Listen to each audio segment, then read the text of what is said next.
Full series review, Drifters.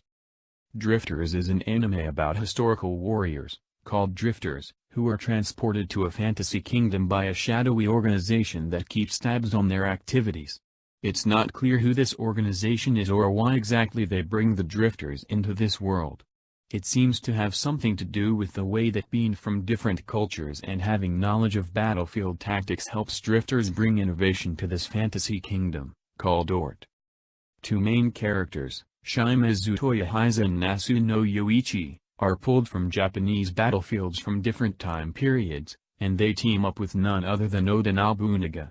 Nobunaga, for those who don't know, is a legendary figure in Japanese history.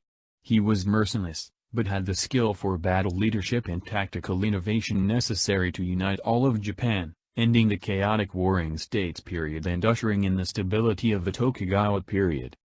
Nobunaga soon begins a plan for the country they find themselves in.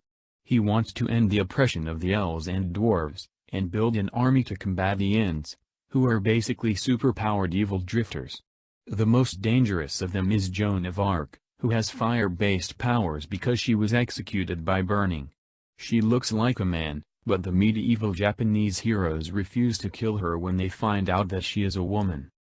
The main plot centers around Oda Nobunaga figuring out how to make guns, like he did in Japan in real life, and how to use the magic of this fantasy world advantageously in battle tactics. It's heavy on epic fantasy battles, so great for a Game of Thrones fan. Review. I think the goodness of the show comes from its manga author, Kouta Hirano, most famous for writing Hellsing. This is a good show to pick up if you're a fan of Hellsing. I'd recommend it for people who like violent, dark and edgy style fantasy shows, like Game of Thrones.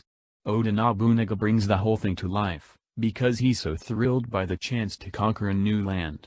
He quickly gets used to the differences between the Kingdom of Ort and Japan. He's the character that really carries this for me. The main character is kind of a blood-stained red Unna, paired with blue Unna character Yonishi.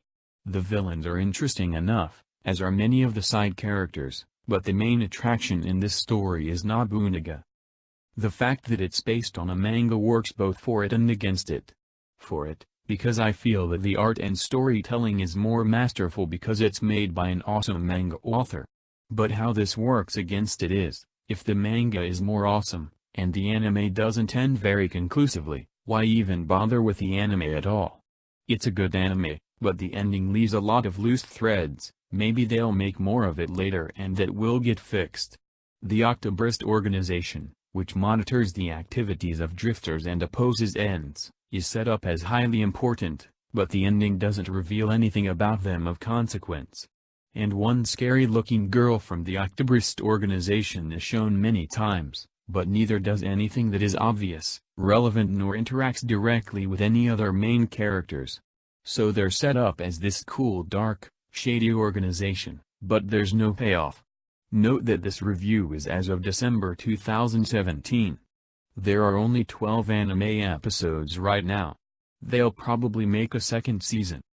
Other than those issues, the anime is pretty cool, like I said, with cool battles, interesting tactics, and many cool one-on-one combat scenes. History nerds will get a kick out of seeing various historical figures in action.